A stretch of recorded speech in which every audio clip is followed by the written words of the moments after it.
আসসালামু আলাইকুম। প্রিয় সুধী দর্শকবৃন্দ, প্রীতি ও শুভেচ্ছা নিন। শুরু হলো জীবনের আলো। আমাদের আজকের প্রসঙ্গ ইসলামে গীবত ও পরনিন্দার বিধান। গীবত এবং পরনিন্দা এটা যে খুবই ঘৃণিত কাজ আমরা সহজেই বুঝি। এরপরে আলোচনা করা প্রয়োজন এর জন্য যে আমরা জন্য গীবত এবং পরনিন্দা থেকে আমরা দূরে থাকি এবং গীবত ও পরনিন্দার পরিণতিকে যেন আমরা ঠেকাবার চেষ্টা করি, প্রতিরোধ করার চেষ্টা করি। আমরা গীবত করব না, পরনিন্দা করব না, একটা সুস্থ সমাজ নির্মাণ করতে চাইব। তাহলে কিন্তু আমাদের অনেক দায় দায়িত্ব, এসব দায় দায়িত্ব কীভাবে পালিত হতে পারে তা নিয়েই আমাদের আজকের এই আলোচনা। আসুন আলোচকবৃন্দের সাথে আপনাদের পরিচয় করিয়ে দিই। রয়েছেন বিশিষ্ট আলেম এবং মুফতি নুরুজ্জামান নোমানী।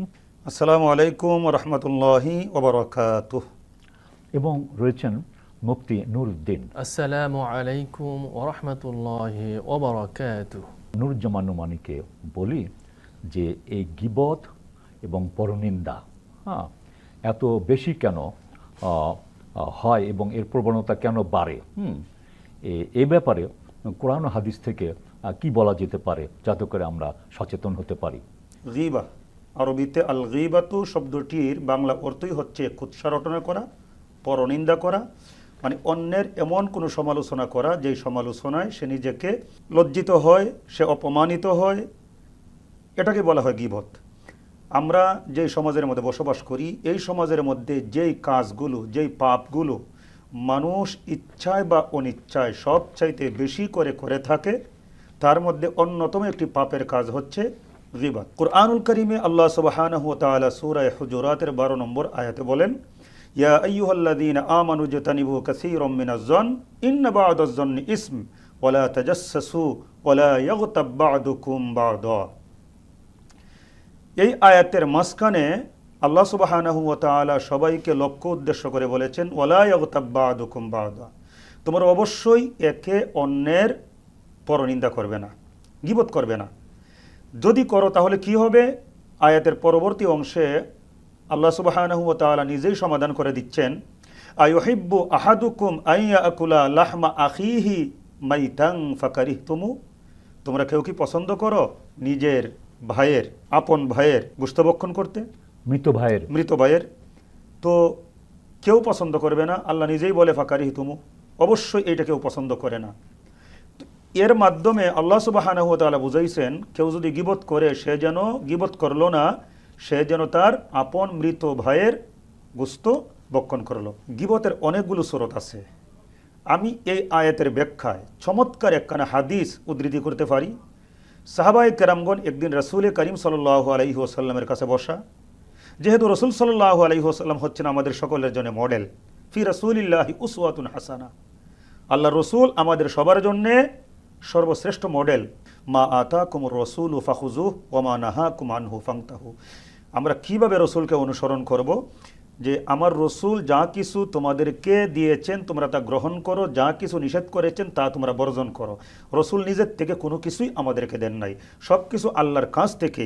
এই কথাটা আমি আরও সুন্দরভাবে ব্যাখ্যা করতে পারি কুরআনুল কারীমের অন্য এক সূরার আয়াত থেকে, সূরা নাজমে, মা ইয়ানতিকু আনিল হাওয়া ইন হুয়া ইল্লা ওয়াহয়ু ইউহা। আমরা রসুলকে যা ফলো করি, অনুসরণ করি, রসুল আমলগুলো আমাদেরকে যেভাবে শিখিয়েছেন এগুলো কিন্তু একটাও রসুল আমাদেরকে দেন নাই, বরং আল্লাহ রসুল নিজেই বলেছেন যে আমি নিজের থেকে কোনো কিছু বলি না, ফেরেশতা জিবরাইলের মাধ্যমে আল্লাহর কাছ থেকে আমি যা কিছু ওহির মাধ্যমে প্রাপ্ত হয়েছি সেগুলোই আমি তোমাদেরকে দিয়েছি। অতএব রাসূল করিম সাল্লাল্লাহু আলাইহি ওয়াসাল্লাম হচ্ছেন আমাদের সকলের জন্য নমুনা। এই গীবতে কিন্তু যত ঝগড়া ফ্যাসাদ আছে, যত গোলমাল আছে, পারস্পরিক দ্বন্দ্ব আছে, সংঘাত আছে, এগুলোর মূলে কিন্তু এই গীবত। গীবতের ভূমিকা, শয়তান তো এই গীবতকে তো উস্কিয়ে দেয় আরো ই কর। কোরআন এবং হাদিসে যে বিষয়টা আসছে যে গীবতটা আমরা মূলত মুখ দিয়ে করি, মুখ ছাড়া তো গীবত করার সুযোগ নাই, মুখ দিয়ে বলি। যে গীবতের যে সংজ্ঞা যে কোরআনে আয়াতে বলেছেন, আর হাদিস শরীফে আল্লাহ রাসূল সাল্লাল্লাহু আলাইহি ওয়াসাল্লাম বলেছেন, আন আবি হুরায়রা রাদিয়াল্লাহু তাআলা আনহু আন্না রাসূলুল্লাহ সাল্লাল্লাহু আলাইহি ওয়াসাল্লাম আতাদরুনা মাল গীবা, আতাদরুনা মাল গীবা, তোমরা কি জানো গীবত কি? কলু অর্থাৎ সাহাবায়ে কেরাম রাদিয়াল্লাহু তাআলা আনহুম আজমাইন বলেছেন আল্লাহু ওয়া রাসূলুহু আ'লামু, আল্লাহ এবং তার রাসূল সাল্লাল্লাহু আলাইহি ওয়াসাল্লাম সবচেয়ে বেশি জানেন। তখন রাসূল সাল্লাল্লাহু আলাইহি ওয়াসাল্লাম বলতেছেন যে গীবত হলো যে যিকরুকা আখাকা বিমা ইয়াকরাহু, যে তোমার এক ভাইয়ের কথা আলোচনা তুমি অন্য ভাইয়ের কাছে বললা তার পেছনে, যেটা সে অপছন্দ করে, এমন কথা বলাই হচ্ছে গীবত। দোষটা থাকার কথাই হচ্ছে গীবত, যে এটা আলোচনা করা যাবে না। আর যদি তার মাঝে এক মুমিন ইমানদারের মাঝে, মুসলমানের মাঝে সেই দোষ ত্রুটি নাই, মিথ্যা একটি আমি কথা বললাম আরেকবারের কাছে, সেটা আপনি মিথ্যা অবাদ দিলেন, এটা কবিরা গুনাহ, কবিরা গুনাহ। আমরা যে জেনা বেবিচার, এবং হাদিস শরীফে আসছে, যদিও রেওয়ায়েত সনদটা দুর্বল হইলেও এটা আমল করা যায় সমাজ পরিবর্তনের জন্য, যে আল গীবাতু আশাদ্দু মিনাজ জিনা। সাহাবায়ে কেরাম জিজ্ঞেস করেন, ইয়া রাসূলুল্লাহ, আশাদ্দু তো ইসমে তাবজিলের সিগা, যে এত বড় শব্দ আপনি ইউজ করলেন, যে জিনা সে মারাত্মক কিভাবে? তো রাসূলুল্লাহ বললেন যে এই জন্যই মারাত্মক, যে জিনা করলে, কবিরা গুনাহ করলে আল্লাহ তাআলার তওবার দরজা খোলা আছে, তওবা করলে আল্লাহ তাআলা ক্ষমাশীল গফুর রহিম। সেখানে আছে জিনা করলে যদি কেউ না জানে, হ্যাঁ, তখন একটা ইশারা আছে, হ্যাঁ, কিন্তু পরিকল্পিতভাবে না, কিন্তু ভুলে করে ফেললে। এখন এরপরে বললো যে গীবত এমন একটা বিষয় যে যার করা হয়েছে সেই একমাত্র ক্ষমা করতে হবে। এই জন্য এটা আসাধ্য, অনেক কঠিন। এই জন্য আমাদের যে সমাজে আজকে যে প্রচলন গীবতের, একদম প্রতিটি স্তরে আমরা সুযোগ পাইলেই আমরা গীবত করি, অমুকের কি হলো না হলো। এই জন্য আমাদের উচিত হবে যে আমরা গীবতের মতো এই মারাত্মক ব্যাধি থেকে মুক্তির জন্য তাহলে এই মুহূর্ত থেকেই আমাদের কি প্রস্তুতি নিতে হবে, এটা কিন্তু এখন ভাববার বিষয়। আলোচনার এই পর্যায়ে আপনি কি বলবেন? আরো কিছু কোনো বিষয়ের পর্যালোচনার দরকার আছে কি? গীবত শুধুমাত্র মোহতারাম একটু আগে যে কথা বলছেন যে মুখের মাধ্যমে, হ্যাঁ মুখের মাধ্যমে তো অবশ্যই হয়, কিন্তু মুখ ছাড়াও আরও কয়েকটা মাধ্যমে মানুষ গীবত করে। প্রথমত আমি বলি, কুরআনুল কারীমে একটা সূরা আছে, ওয়াইলুল লিকুল্লি হুমাযাতিল লুমাযা। এটা কিন্তু সামনেও হয় নিন্দা, পিছনেও নিন্দা করা যায়। গীবত কিন্তু একটা নিন্দা, মানে অন্যের সম্মান হানি। তো এই উভয় শ্রেণীকেই, যারা সামনেও একজনকে ক্ষতিগ্রস্ত করতে চায় বা পিছন দিক দিয়েও ক্ষতিগ্রস্ত করতে চায়, আল্লাহ বলছেন তাদের জন্যে ভয়ঙ্কর অবস্থা। তো এই ব্যাপারে বলতে পারি আমি, গীবত কিন্তু মানুষ 4টা মাধ্যমে করে।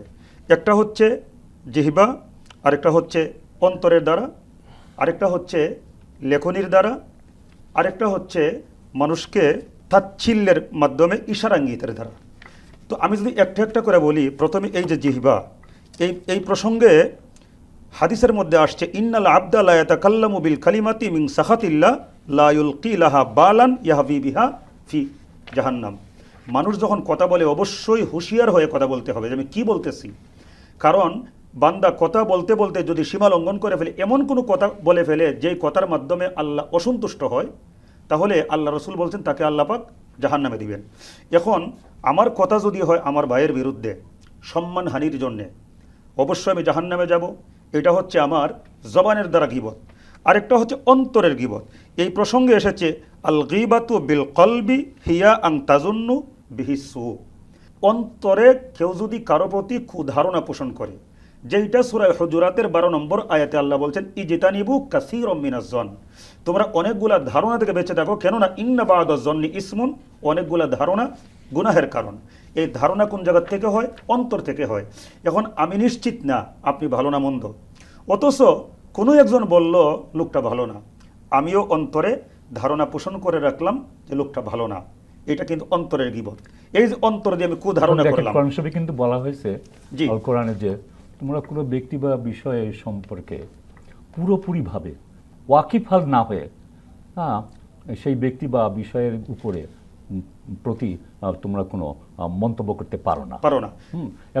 কোরআন শরীফের আয়াতই আছে এখানে। হ্যাঁ, এই গেল 2টা। এরপরে আরো 2টা মাধ্যম আছে যেই মাধ্যমে মানুষ গীবত করে, ইশারা ইঙ্গিতের মাধ্যমে।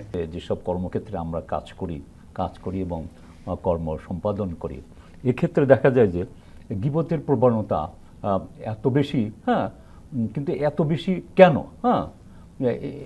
এটা কি একটু বলা যায় যে কোনোভাবেই গীবত কোনো কর্মক্ষেত্রেই এটা চলে না। এই কথা আপনারা বলেছেন।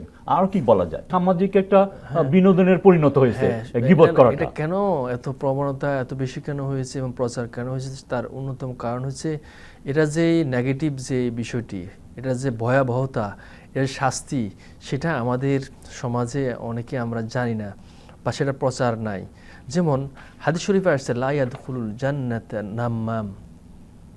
নাম্মাম হলো যে পরনিন্দা করে, দোষ চর্চা করে কারো, যে কোনো দিন জান্নাতে প্রবেশ করবে না। এরকম হাদিসগুলো, কোরআনগুলো যদি আমরা আমাদের সমাজে মিডিয়া অথবা জুমার নামাজে খতিবগণ, শিক্ষকরা সব জায়গায় যদি আমরা প্রচার করি, কিছু কিছু কিন্তু প্রচার হয়, এরপরেও আমরা যে গীবতের মাধ্যমে যে শুধু যে কবিরা গুনাহ করছি তা নয়, আমি বড় একটা ক্ষতি করে ফেলতেছি। কি ক্ষতি বলছে? আমার যে হাদিস শরীফে আসছে কাফা বিল মারুর কাযিবান আন ইউহাদ্দিসা বিকুল্লে মা সামিয়া, যে যে যা শুনলো আর তাই সে বলে ফেললো, শুনে অথবা বিশ্বাস করে ফেললো, আর এই মিথ্যাবাদী মিথ্যাবাদী হওয়ার জন্য তার এতটুকুই যথেষ্ট।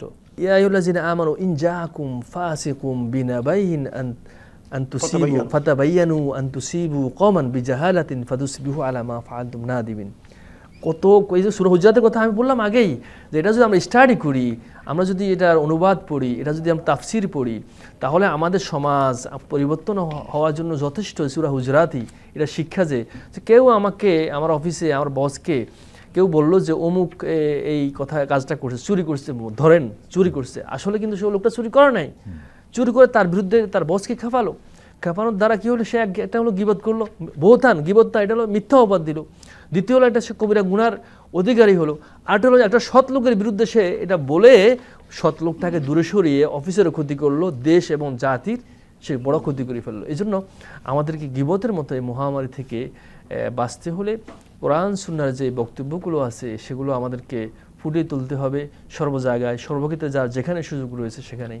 এখানে কিন্তু আপনারা আলোচনা করতে পারেন যে গীবত যাতে না হয়। অফিস আদালত তো খুবই কম, অফিস আদালতের বাইরেও কিন্তু অনেক লোক বাস করে, উন্নয়ন কর্মে করে, হ্যাঁ, এনজিওতে কাজ করে, তারপরে আরও অনেক গঠনমূলক কাজ করে, উৎপাদনের ক্ষেত্রে, হ্যাঁ, সব জায়গায় যাতে গীবত না হয়, সেজন্য সে ধরনের একটা মানে ব্যবস্থা নেওয়া দরকার, যাতে করে মানুষের মনোজগতে একটা আসর করে যে না, গীবত করা ঠিক হবে না। আমাদের সমাজের মধ্যে গীবত কেন বেশি হয়?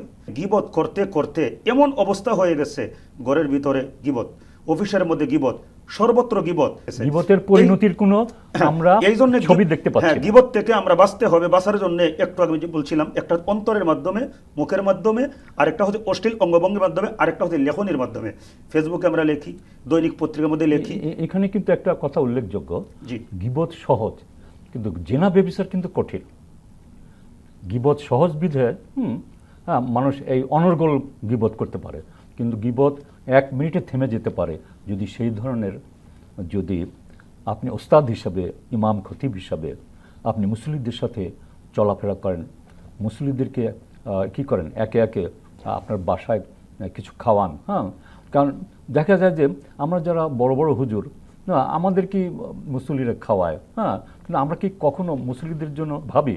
হ্যাঁ, একটা উপলক্ষে ছেলে বিয়ে বা মেয়ে বিয়ে এসব হয়। হাদিস শরীফে তো হাদিস শরীফে আসছে তাহাদু তাহাবু, যে তাহাদু মানে উভয়ের ক্ষেত্রে। এই যে শব্দটা ব্যাকরণগত দিক থেকে, আরবি যে নাহসরফের দিক থেকে, তাহাদু তাহাবু, একে অপরকে হাদিয়া দিবে, একে অপরের ভালোবাসা বৃদ্ধি পাবে। তবে টার্গেট থাকবে যারা। আপনি আরেকটা কথা বলছিলেন চমৎকার, যে এটা গীবতটাকে নিরসনের জন্য, এই যে এটা কমানোর জন্য, যে গীবত তো মূলত একাকী হয় না, হয় কি না, দুইজন হয়, 2জন বা 3জন। যখন এই গীবতটা যে করবে, যে শুনবে, 2জনের কি ভূমিকা আছে কিন্তু এটা থেকে পরিত্রাণ পাওয়ার, 2জনের গুনাহ হবে। সাথে সাথে একটা অন্যতম মাধ্যম উপায় আছে, হলো যিনি গীবত করতে থাকবেন, শুরু করবেন, আর যিনি শুনবেন সাথে সাথে স্টপ, ওখানে স্টপ, যে না, তোমার এই কথা আমি শুনবো না। এখানে আরেকটা কথা আছে, আমরা যে গীবতের আলোচনা করতেছি, গীবত তো হারাম, আবার কোনো সময় কিন্তু গীবতের চিন্তা করা যাবে না, অন্যের বিরুদ্ধে বলতে হবে, এটা ওয়াজিব। আবার কোনো সময় জায়েজ। যেমন এই 3টা সূরত কখন হারাম হবে? যখন আমি আপনার ক্ষতি করার নিয়তে আপনার সামনে বলি বা পিছনে বলি, অন্যের কাছে কুৎসা রটনা করি, তখন এটা হারাম, কারণ আপনার ইজ্জতে হস্তক্ষেপ করার অধিকার ইসলাম আমাকে দেয় নাই। কিন্তু কোনো কোনো সময় আপনার বিরুদ্ধে আমার বলা ওয়াজিব হয়ে যাবে। যেমন উদাহরণস্বরূপ, আমার ছেলে বা আমার একটা মেয়ে বিয়ের একটা সম্বন্ধে ব্যাপার স্যাপার, আমাদের সময় বিয়ে শাদী হয়। এখন আমার ছেলেকে বিয়ে করাইব, একটা মেয়ের সন্ধানে আমি গেছি, একজনকে জিজ্ঞেস করলাম যে ভাই এই মেয়েটা কেমন। এখন সে যদি মনে করে এই মেয়ের মধ্যে এমন কিছু দুষ্ত্রুটি আছে, হ্যাঁ এইটা যদি বলি মেয়েটার তো বিয়ে হবে না। এখন এইটা যদি না বলে, তাহলে এই মেয়ের মধ্যে কিছু দুষ্ত্রুটি আছে কিন্তু গোপন করে তার ভালো বললো, প্রথমত প্রতারণা করলো, আর ভালো শুনে এই মেয়েটাকে আনলে তার গর্ত জাহান্নাম হয়ে যাবে। এই জন্য যেহেতু একটা বিয়ের মতো একটা ইসলামের একটা এবাদত, একটা সম্বন্ধ হবে, তখন কিন্তু অবশ্যই বলতে হবে মেয়ের মধ্যে এই ধরনের দুষ্ত্রুটি আছে, তখন কিন্তু গীবত হবে না। জুমার দিনে আপনার স্থানীয় প্রশাসক যারা আছেন, ইউনিয়ন কাউন্সিলের বা পৌরসভার, তারাও কিন্তু নামাজে আসেন, কিন্তু ওই খতিব সাহেব কিন্তু বড় একটা হাতিয়ার। জি, জি। সে কিন্তু যেসব বিষয় ওই কর্তৃপক্ষ ঘনিষ্ঠ, স্থানীয় প্রশাসক ঘনিষ্ঠ, এই বিষয়গুলো কিন্তু ওনারা আলোচনা না, আমরা তো করতে পারেন। মসজিদে জমার মধ্যে আলোচনা করি, হ্যাঁ, মাহফিলে বলি। করেন এর জন্য যাতে করে তারা সচেতন হয় যে আমরা কিন্তু বড় দায়িত্বশীল, আমাদের হ্যাঁ, তো এটা- আল্লাহর মুখোমুখি এটা হতে আমাদের হবে। দায়িত্ব, সত্য কথা কাজেই বলতে হবে। মৌলিক আমরা- কাঠামো, বুঝছেন, আপনি একজনকে দোষারোপ করবেন আমি করব, তার আগে তার মৌলিক চাহিদা পূরণ হয়েছে কিনা। হ্যাঁ, সে যেরকম অসৎ লোক, মানে দারিদ্রতা মানুষকে কুফরির দিকে নিয়ে যায়। কোরআনের মধ্যে বিধান আছে আবার, মানে একজন বিয়ের জন্য তার বিয়ের ব্যবস্থা করো, বিয়ের ব্যবস্থা হবে, কিন্তু আল খাবিসাতু লিল খাবিসিন ওয়াল খাবিসুনা লিল খাবিসাত ওয়াত তাইয়িবাতু লিত তাইয়িবিন ওয়াত তাইয়িবুনা লিত তাইয়িবাত। ভালো মানুষের সাথে ভালো ছেলের সাথে ভালো মেয়ের বিয়ে হবে, এবং অসৎ চরিত্রের অধিকারী মেয়ের সাথে অসৎ চরিত্রের ছেলের বিয়ে হবে। এটা কিন্তু কোরআনের কথা, কিন্তু জেনে শুনে একটা ভালো ছেলেকে আমি একটা খারাপ মেয়ের সাথে সম্বন্ধ করে দিতে পারি না। না, এটা কোরআন তো ঠিক না। এটা তো শরীয়ত তো কুফু আছে, কুফু বিবাহের আছে। যে কিছু হ্যাঁ, শর্ত যদি আছে। আপনি সমতা। অনুসরণ করেন তাহলে আর আপনার এই সমস্যা হবে না। এরপরে মনে করেন, যেমন আমরা কোর্টের মধ্যে যাই বিচারের জন্য, তখন দেখা যায় এই বাদী বিবাদের আলোচনা হয় জজের সামনে। তখন যদি মনে করে যে এখন আমি যদি জজের সামনে অমুকের বিরুদ্ধে বলবো, এটা তো গীবত হয়ে যাবে, তাহলে বিচার করবে কেমনে? তখন বলাটা কিন্তু ওয়াজিব। শুদ্ধ বলতে হ্যাঁ, হবে। তখন সত্য কথা বলতে হবে, তখন গীবতের চিন্তা করা যাবে না। এই জন্যে কোনো কোনো সময় হারাম, কোনো কোনো সময় ওয়াজিব, কোনো কোনো সময় জায়েজ। হারামটা হচ্ছে কখন, যখন আমি আপনার ক্ষতি করতে চাই। মাজলুমের পক্ষে অবলম্বন। হ্যাঁ, মাজলুমের পক্ষে অবলম্বন করতে হবে, জালেমকে সহযোগিতা করা যাবে না। এরপরে কেউ যদি গীবত করেই ফেলে, গীবতেরও তো একটা কাফারা আছে, যেমন ইসলামে কাফারার বিধান আছে। আল্লাহ রসুল সাল্লাল্লাহু আলাইহি ওয়াসাল্লাম এই কাফারা সাহাবায়ে কেরামদেরকে এইভাবে শিখিয়েছেন যে তুমি যার গীবত করবা, অবশ্যই কাফারা হচ্ছে তার কাছে গিয়ে ক্ষমা চাইবা। ইসলামে হাক্কুল্লাহ এবং হাক্কুল ইবাদ, দুইটা হক আছে, আল্লাহর হক, বান্দার হক। আমি যদি আল্লাহর কোনো হক নষ্ট করি, আমি আল্লাহর কাছে ক্ষমা চাইমু, তওবা করব, আল্লাহ মাফ করে দিবেন। বান্দার হক যদি নষ্ট করি, তাহলে বান্দা যতক্ষণ মাফ না করবেন, আল্লাহ মাফ করবেন না। এই জন্য গীবতের কাফারা হচ্ছে যেই বান্দার হক আমি নষ্ট করলাম, তার বিরুদ্ধাচরণ কইরা আমি তার কাছে মাফ চাইতে হবে।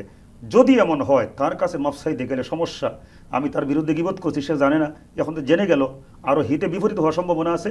সেই ক্ষেত্রে আল্লাহ রাসূল আমাদের শিখাইছেন যে আল্লাহর কাছে ওই ভাই যার বিরুদ্ধে গীবত করছো তার মাগফিরাতের দোয়া করবা আল্লাহর কাছে, আল্লাহ আমি ভুল করছি, আমারে মাফ করো, আমার ভাইকে মাফ করো, আমার ভাইয়ের মর্যাদা এবং বাড়ায় সে দাও।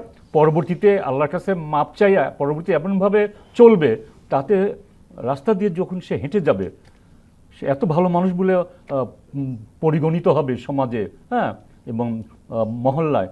তখন সে যখন হেঁটে যাবে, তখন সবাই ভাবছে না লোকটা একটা ব্যক্তিত্ব সম্পন্ন, এবং আমরা যদি কোনো অন্যায় করি, এই লোকটাই একমাত্র যে এই অন্যায়কে আমার ঠেকাবে। এরকম যদি প্রাণপুরুষ তৈরি হয়, আমরা যদি সেরকম প্রাণপুরুষ হই, সেই রকম দায়িত্বশীল হই, বীর পুরুষ, হ্যাঁ, সেই রকম একটা আমরা যদি হই, তাহলে দ্বীন ইসলামের যে হুকুম, হ্যাঁ, আল্লাহর যে হুকুম, তা পালন করা এবং এটা কায়েম করা, কারণ দ্বীনের হাকামাত, আল্লাহর হুকুম হাকাম যদি সমাজে কায়েম না থাকে, তাহলে তো কারো পক্ষে আসলে মুহতারাম, পরিপূর্ণভাবে ইসলামে দাখিল হওয়া সম্ভব হবে না। সম্ভব না। উদখুলু ফিস সিলমে কাফা লা তাত্তাবিউ খুতুওয়াতিশ শাইতান ইন্নাহু লাকুম আদুবুম মুবিন, যে তোমরা ইসলামে পরিপূর্ণভাবে দাখিল হও। পরিপূর্ণভাবে দাখিল না হলে, যদি আমি কোনো ক্ষেত্রে দাখিল না হই, তাহলে সেসব ক্ষেত্রে দেখা যাবে যে হয়ে গেছে, শিরক বিদআত হয়ে যাচ্ছে। শিরক বিদআত হয়ে গেলে তার কি পরিণতি হবে? কাজে টার্গেট হবে পরিপূর্ণভাবে দাখিল হওয়া। আল্লাহর রসুল বলছেন যারা গীবত করে, আর রিবা সালাসাতু ওয়া সাবউনা বাবান, এই যে সুদের ৭৩টা স্তর বা দরজা রয়েছে, এর মধ্যে আইসারুহা মিসলু আইয়াঙ্কিহার রাজুল উম্মা, এই সুদের ৭৩টার মধ্যে সর্বনিম্ন যেটা বলছে যে মায়ের সাথে বেবিচার করে, নাউজুবিল্লাহ। কিন্তু সর্বোচ্চ যেটা বলছে আমরা কেউ বিশ্বাসই করব না। অথচ কে বলছেন? বিশ্বনবী মুহাম্মদ সাল্লাল্লাহু আলাইহি ওয়াসাল্লাম, ওয়া ইন্না আরবার রিবা ইরজুর রাজুলিল মুসলিম, সর্বোচ্চ ভয়ঙ্কর অবস্থা হচ্ছে কোনো মুসলমান ভাইয়ের ক্ষতি সাধন করা, তার আত্মসম্মানে আঘাত করা গীবতের মাধ্যমে। তাই আমরা যদি এই জিনিসটা চিন্তা করি, মায়ের সাথে জিনার চাইতেও একজন মানুষের আত্মসম্মানে আঘাত করা আরো কঠিন ভয়ঙ্কর। তো এই জায়গার মধ্যে কেন জিনাটাকে নর্মাল বলা হয়েছে? কারণ এইটা এমন একটা নিজের পাপ, তওবার মাধ্যমে আল্লাহর কাছে ক্ষমা চেয়ে নিবে। আর আরেকজনের সম্মানের মধ্যে আঘাত, এইটাকে রাসূল কেন ভয়ঙ্কর বলছেন? কারণ এইটা আরেকজনের অধিকারে হস্তক্ষেপ করছেন, উনি যদি মাফ না করে আল্লাহ মাফ করবেন না। আপনাদের উভয়কেই অনেক অনেক ধন্যবাদ আজকের এই আলোচনার জন্য। দর্শকবৃন্দ, আমাদের আজকের এই গীবত বিষয়ের আলোচনায় অনেক দিক ফুটে উঠেছে এবং আলোচকবৃন্দ তুলে ধরেছেন। এরপরে আমাদেরকে চিন্তাভাবনা করতে হবে যে গীবতকে একেবারে পরিহার করার জন্য আমাদের কর্মসূচি কী হতে পারে, সেটা আমাদের ভাবতে হবে, যাতে শিশু থেকেই এমনভাবে আমাদের সন্তানদেরকে আমরা যাতে গড়ে তুলতে পারি, গড়ে তুললে তারা জন্য বড় হয়ে বড় ধরনের দায়িত্ব পালনে সচেষ্ট হয় এবং সক্রিয় হয়। কারণ আমাদের তো গীবতমুক্ত সৎ জীবনযাপন প্রয়োজন, ইসলামী ভাবধারায় গড়ে ওঠার প্রয়োজন আছে শিশুদের, এবং ইসলামী ভাবধারায় গড়ে ওঠার সাথে সাথে কর্মক্ষেত্রে যাতে সফল ভূমিকা আমাদের শিশুরা, আমাদের তরুণ সমাজ, যুব সমাজ ভূমিকা রাখতে পারে, সেটি কিন্তু আমাদের এখন থেকেই ভাবা প্রয়োজন। আর সেই ভাবনার জন্য সবসময় আমাদের মধ্যে জাগ্রত থাকে। আল্লাহ যেন আমাদেরকে তাওফিক দান করেন। আমিন আমিন। আল্লাহ হাফিজ।